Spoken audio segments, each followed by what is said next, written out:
নমস্কার, আপনারা দেখছেন সংবাদ বাংলা, সত্যের সাথে সত্যের পথে। নির্বাচন কমিশনের পূর্ব নির্ধারিত সূচি অনুযায়ী শনিবার থেকেই পশ্চিম মেদিনীপুর জেলা জুড়ে শুরু হলো এসআইআরের শুনানি পর্ব। সকাল থেকেই দফায় দফায় শুনানিতে হাজির হচ্ছেন নোটিশ প্রাপকেরা। পশ্চিম মেদিনীপুর জেলা শাসক কার্যালয় সহ জেলার সমস্ত ভিডিও অফিসে এসআইআরের শুনানির জন্য বিশেষ ব্যবস্থা করা হয়েছে। শনিবার ছিল এই শুনানি পর্বের প্রথম দিন।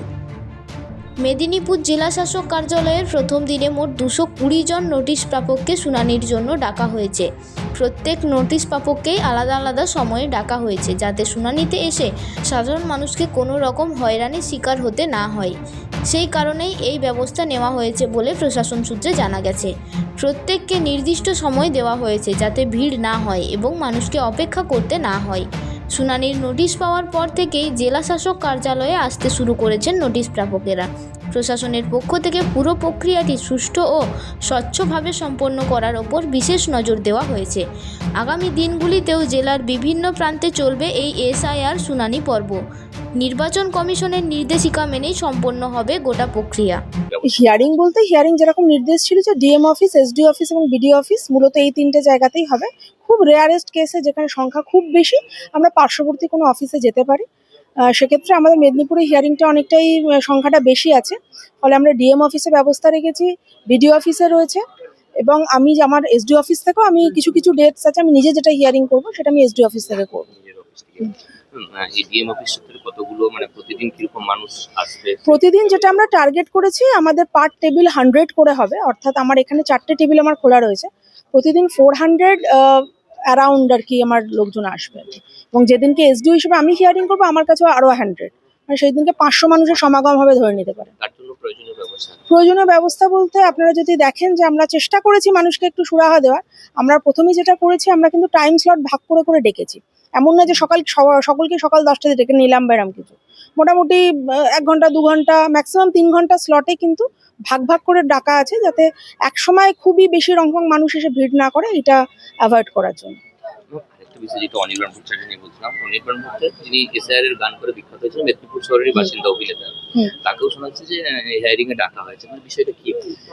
হিয়ারিং এ ডাকা হয়েছে তাদেরকেই যাদের 2002-তে নিজের নাম ছিল না, অথবা তার নিয়ার রিলেটিভ, অর্থাৎ বাবা, মা, ঠাকুরমা, ঠাকুরদা, এদের নাম ছিল না, মানে এদের কোনো তথ্য বা লিঙ্কিং ও প্রডিউস করতে পারেনি, তাদেরকে ডাকা হয়েছে। তো সে ক্যাটাগরিতে যারা এসছে তারাই এসছে। তবে এটা ভাবার কোনো কারণই নেই যে তাদের নাম বাদ চলে যাবে বা এরকম কিছু।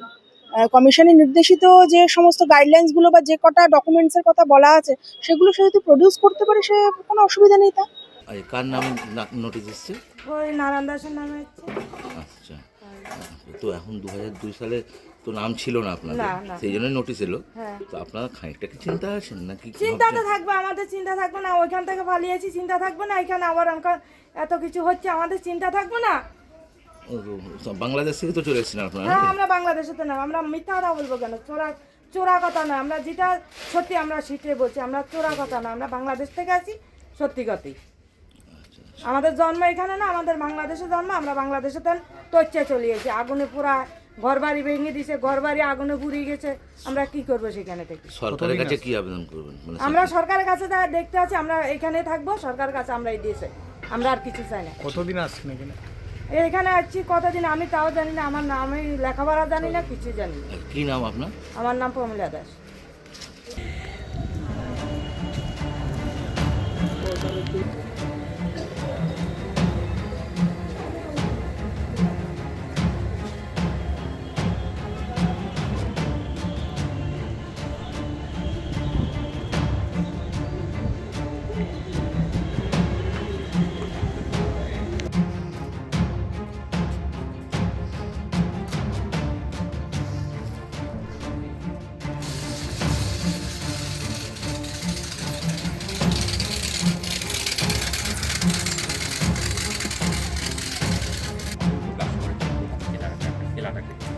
এলাকাটিতে, এবং তার ফলে কিন্তু কেউ আর ক্যামেরার সামনে মুখ খুলতে চাইছেন না। তার ফলে ক্যামেরার সামনে শুধুমাত্র মুখের কথায় যদি আমরা যখন এলাকায় ঢুকলাম, তখন কিন্তু ছবিটা ছিল একরকম, আর এলাকায় ঢোকার পরে ছবিটা পাল্টে গেল পুরো মুহূর্তের মধ্যে। কাজ করছি, তারপর কাজ